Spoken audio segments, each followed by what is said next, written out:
If I put $50,000 in your hands today, most of you would not be holding capital. You would be holding a test you are about to fail. You would call it security, you would call it flexibility, you would call it a cushion, I would call it a machine with the power switch still turned off. That is the first truth you need to hear, and it is not gentle. The reason most people never turn a meaningful sum into a life-changing sum is not that they start with too little. It is that they mistake money for permission instead of production. They see $50,000 and imagine a nicer car, a cleaner apartment, a little breathing room, a reward for surviving. I see $50,000 and I see a small industrial plant. Not a fantasy, not a lottery ticket, a plant. A piece of equipment that can manufacture more capital for the rest of your life if you stop touching the buttons like a child in an elevator. You do not get rich because you are clever for 3 months. You get rich because you stop interrupting a machine that was finally beginning to work. That is why I want to be very hard on you from the beginning. If you have $50,000 and you still think the central question is what stock will double, what coin will explode, what trade will make your friends jealous, then you do not have an investing problem. You have a wiring problem. Your nervous system is still built for stimulation, not compounding, and until that changes, the machine will never belong to you. You will belong to the machine built by someone else. I have watched this for decades. Ordinary people think investing is about being right. Bankers, insurers, and disciplined capital allocators know. It is mostly about not being stupid in ways that compound. That is a different game. A gambler asks, how much can I make? A real allocator asks, what can destroy me? A gambler wants excitement. A real allocator wants durability. A gambler wants a story. A real allocator wants a structure that can survive bad stories. That difference is everything. A man like Jamie Dimon did not build one of the most powerful financial institutions on earth by confusing motion with intelligence. He built it by understanding balance sheets, buffers, reserves, stress, incentives, and the arithmetic of survival. You do not need his office or his network to learn from that. But you do need to stop thinking like a customer and start thinking like a steward of a capital machine. The first mistake most people make with $50,000 is the most socially acceptable one, which is why it is so dangerous. They leave it sitting still and call that prudence. Let me say something that offends people because it sounds reckless until you understand the math. Cash beyond a reasonable emergency reserve is not safety. It is slow destruction disguised as calm. The number stays the same, so you feel responsible, the purchasing power shrinks. So you become poorer without the emotional drama that would force you to notice. That is how quiet wealth destruction works. It does not kick in the front door. It changes the labels on the cans in your pantry, the rent on your statement, the price of insurance, the interest on your debt, the cost of replacing a roof, the bill at the grocery store. The thief does not steal your dollars. The thief hollows out what those dollars can command. People tell themselves a soothing lie. They say, at least it is safe in the bank. Safe from what? A visible loss on a screen. Fine, but not safe from inflation. Not safe from years passing. Not safe from your own inability to replace wasted time. If your money earns almost nothing while the world reprices everything upward, then the machine is not off. It is running backward. That is a brutal sentence, but it is true. Imagine $50,000 earning a token yield while the real cost of living keeps climbing. On paper, you think you preserve the principal. In reality, you rented the illusion of stability by paying with future purchasing power. If you do that for a decade, you will look up and discover that what felt like discipline was just decay with good manners. Now, do not twist my words into something foolish. I am not telling you to have no liquidity. Liquidity is part of a functioning machine. A real operator keeps reserves because a machine without coolant burns out. You need cash for the unexpected. You need flexibility. You need a buffer. So one medical bill or job disruption does not force you to liquidate productive assets at the worst possible moment. But there is a line between reserve and rot, between preparation and avoidance, between a healthy idle and a dead battery. Most people cross that line and never admit it. They say they are waiting for certainty, waiting for a better entry point, waiting for rates to change, waiting for the election, waiting for the Fed, waiting for the next crash. What they are really doing is paying an invisible tax to postpone discomfort. This is where the second mistake appears. Once people finally accept that cash is not enough, they swing to the opposite extreme and start worshiping genius. They become stupid in pursuit of brilliance. That phrase matters, stupid in pursuit of brilliance. It describes almost the entire retail investing culture. People do not want to be wealthy. They want to feel exceptional on the way to wealth. They do not want a machine. They want a magic trick. They do not want a robust process. They want a secret symbol, a hidden ticker, a hot theme, a whispered edge, a story so sharp and cinematic that it lets them skip 10 years of patience. And because they crave the emotional reward of being early, smart, or special, they volunteer to be harvested. The machine breaks right there if you have $50,000 and you put most of it into something you do not understand because it promises speed. You are not investing. You are feeding your capital into a shredder with better marketing. Meme stocks, blind option speculation, leveraged fantasies, random private deals, long-distance real estate you cannot inspect, crypto stories with no cash flows, can't-miss sectors explained by people making more money from your attention than from their portfolio. All of it is the same disease wearing a different tie. The ordinary person hears this and thinks I am being old-fashioned. I am being mathematical. The people who chase shortcuts do not usually fail because they lacked intelligence.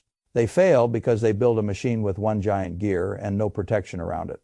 When that gear cracks, the whole structure seizes. They wanted one dramatic win. What they built was one dramatic vulnerability. You must understand a rule that governs almost every lasting fortune. Wealth is less often the reward for brilliance than the reward for surviving your own impulses long enough for compounding to matter. The market has a cruel but elegant function.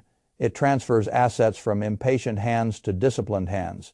Not immediately, not theatrically, quietly, relentlessly, year by year.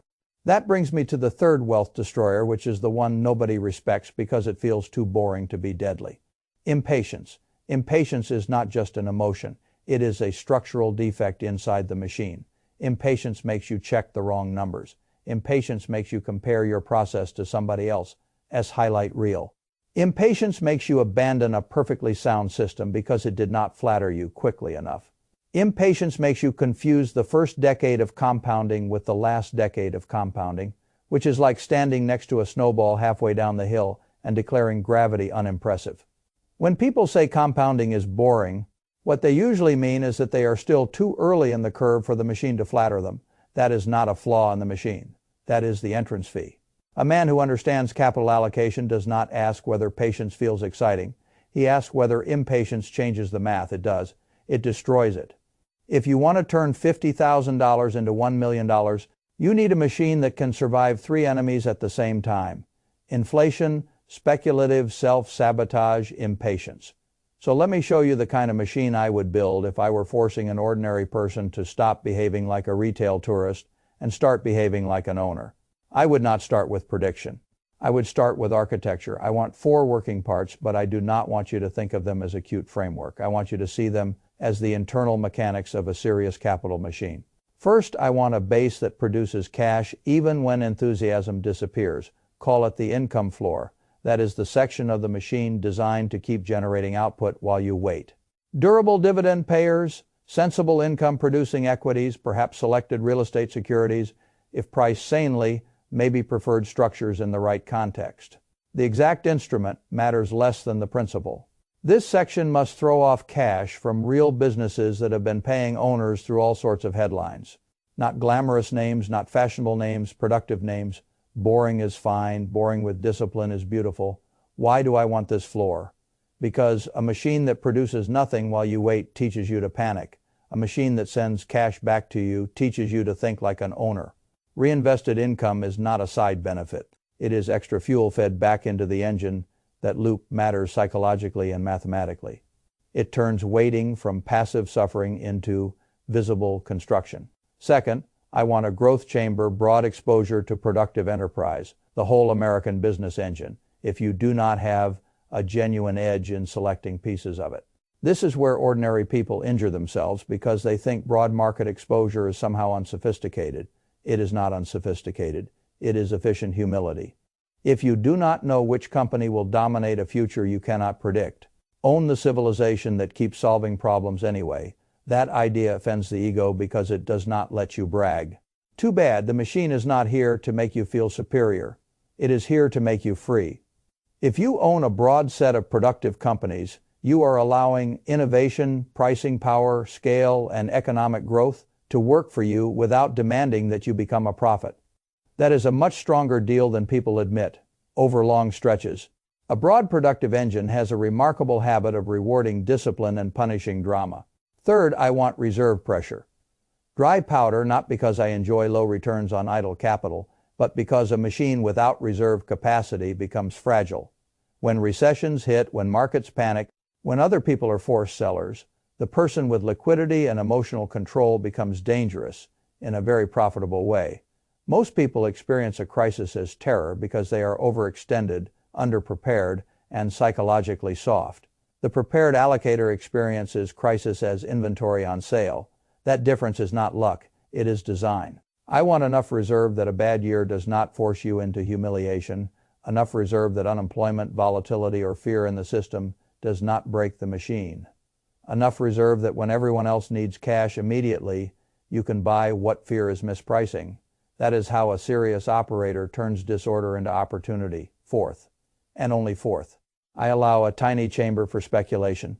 Tiny, small enough that if you are wrong, your future is still intact. Large enough that if you need to scratch the itch, you do it without detonating the rest of the structure. I know human nature too well to pretend everybody will be purely rational all the time. Fine, build a sandbox, but build it outside the foundation. Never confuse entertainment with allocation. Never let the urge for speed reach down and tamper with the bearings of the whole machine. That is the structure. An income floor, a growth chamber, a reserve tank, a tiny sandbox. Notice what is missing. No dependence on prediction. No need to find the next miracle. No heroic assumptions. No story that requires you to be smarter than every institution in the market. Just a machine built to keep working. Now let us talk about what people refuse to face, because this is the part where fantasy dies and adulthood begins. At conservative blended returns, $50,000 does not become $1 million quickly. That sentence alone saves more financial lives than most advice books, because once you accept it, you stop bargaining with reality. If a reasonably constructed machine compounds in the mid-single digits or a bit higher over long stretches, you are not looking at a cinematic sprint. You are looking at a long manufacturing process. A few years will not impress you. A decade may barely thrill you. Then something changes. The machine gets heavier. The reinvested income buys more productive parts. The broad growth exposure compounds on a larger base. The reserve gives you optionality during drawdowns. And eventually the output from the machine begins to look less like help and more like another worker on payroll. That is the point people miss at first. You are carrying the machine later. The machine begins to carry you, but that transition is brutally easy to interrupt. People quit before the geometry turns in their favor. They expect year 3 to feel like year 30. They expect the first 100,000 to move like the last 500,000. It does not. Early compounding feels insultingly modest. That is why almost nobody stays with it cleanly. The human ego wants applause before the arithmetic has matured. Do the math with sobriety. Let the machine run for decades and it can turn a meaningful lump sum into a million-class outcome, especially if you add monthly fuel. That monthly fuel matters more than people think. A few $100s a month sounds ordinary, which is precisely why it is powerful. Ordinary habits sustained inside the right structure produce extraordinary asymmetry over long periods. Add enough regularly and the timeline compresses. Add more and it compresses further. The point is not the exact calendar year. The point is understanding what actually moves the machine: time, consistency, reinforcement, not brilliance. I have seen too many people destroy themselves because they wanted a millionaire identity before they built a millionaire process. They wanted the visible reward without the invisible years. They wanted to feel rich before they became hard to kill. That is backwards. You should want to become hard to kill first. That is why I care so much about behavior around $50,000. It is not a gigantic sum in institutional terms, but it is large enough to expose your character. With $50,000, you can reveal whether you are a future allocator or a future cautionary tale. The future allocator looks at that sum and asks, how do I install discipline so my weaker moods cannot hijack my stronger plan? The cautionary tale asks, how do I make this feel bigger by next month? Those are different species of person. The future allocator automates reinvestment because he knows friction and temptation are enemies of the machine. He sets contribution schedules because he knows his future. Self is weaker when forced to decide every payday. He rebalances occasionally because he understands that trimming excess and reinforcing structure is healthier than worshiping whatever just went up. He ignores most financial entertainment because he knows the machine does not improve when fed noise. He watches the business results behind productive assets more than the emotional weather around them. The cautionary tale checks prices constantly. He needs the machine to reassure him every afternoon. He treats volatility like a moral judgment. He moves money because headlines moved him. He calls motion staying informed. What he is really doing is opening the casing every day and yanking at wires. You must stop doing that. You are not running a casino. You are operating a factory. A factory cannot be managed through adrenaline. Now, people like to throw inflation back at me here and ask whether a future million will still mean much. Of course, inflation matters. Only a fool ignores purchasing power. But that does not rescue you from the logic of productive assets. It pushes you deeper into it. If future dollars buy less, that is not an argument for inactivity. It is an argument for owning things that can reprice, earn, distribute, and compound productive businesses, sensible yields, reinvested cash flows, disciplined accumulation. The number is not sacred. The purchasing power is what matters. That is why I am less interested in a round million than in whether your machine can generate enough ownership, enough cash flow, and enough resilience that work becomes less compulsory with age instead of more. That is the real test. Not whether you can tell people you are a millionaire, whether your life has more refusal power. Can you refuse a foolish boss? Can you refuse panic? Can you refuse debt that flatters you today and change you tomorrow? Can you refuse the social pressure to consume your machine before it is fully built? That is what capital is for. Refusal, power control time, not applause. Most people never say it that plainly because it strips the glamour off consumer life. A nicer car financed into your balance sheet is not freedom. It is obedience with leather seats. A swelling checking account that keeps losing real value is not safety. It is decline with a password. A portfolio built around stories you barely understand is not boldness. It is fragility wearing confidence. I would rather have a quieter life with a stronger machine, and I want you to understand something uncomfortable about professional allocators. The durable ones are rarely trying to look brilliant every week. They are trying to remain standing when foolishness clears the room. That is a very different ambition. It does not make for good social media. It makes for good outcomes. So if you are sitting on $50,000, here is the mental conversion I need from you. Stop seeing it as spending power. See it as productive capacity. Stop asking what you can buy with it. Ask what it can keep buying for you if left intact. Stop asking how quickly it can become exciting. Ask how durably it can become useful. Those questions alone will save you years. Then do the mechanical things that serious people do. Move excess idle cash into a structure where it can work. Build the machine with a real income section, a real growth section, a real reserve section, and a tiny speculative chamber that is too small to wound the core. Turn on reinvestment, automate monthly additions. Lower your exposure to noise, raise your exposure to patience. Understand that the machine gets more persuasive later than it looks early. Treat each contribution like another worker showing up to a factory you own. And when the market panics, do not ask whether fear feels convincing. Ask whether the machine itself is broken. There is a difference between lower prices and lower value. One is often a gift, the other is a warning. Learn that distinction, and you stop behaving like prey. I am not promising ease. I am promising clarity. The path from $50,000 to $1 million is simple enough to explain and hard enough that most people will still disobey it. They will hide too much in cash. They will gamble too much in noise. They will quit too early because the machine did not flatter them fast enough. Then they will tell themselves the game is rigged. It is not rigged in the way they think. It is rigged against the undisciplined. It is rigged against the impatient. It is rigged against the person who wants to feel rich before he has become structurally stronger. That is why the opportunity remains. Because the machine still rewards people willing to think like owners. If you build it correctly, $50,000 is not small. It is the beginning of an independent organism, a capital organism, one that can feed itself, enlarge itself, and eventually purchase slices of your freedom back from the market that currently rents your time. That should matter to you more than excitement, because excitement has a terrible long-term record. The final test is very simple, and it is not about your intelligence. It is about your identity. When you look at your next meaningful pile of money, whether it is $50,000 or less or more, will you treat it like a customer treats a bonus or like an owner installs a machine? Will you preserve your ego, or will you preserve your capital? Will you keep searching for a secret, or will you accept the brutal dignity of structure, patience, and repetition? Will you demand immediate proof, or will you let the machine get heavy enough to speak for itself? That is the door. On one side is the rest of your life spent reacting, consuming, explaining, restarting, and wondering why the numbers never quite hold. On the other side is a quieter, harder, more rational path where your money slowly stops behaving like cash and starts behaving like a workforce. Walk through the wrong door and your $50,000 becomes a memory. Walk through the right one and years from now, you will understand something most people learn too late.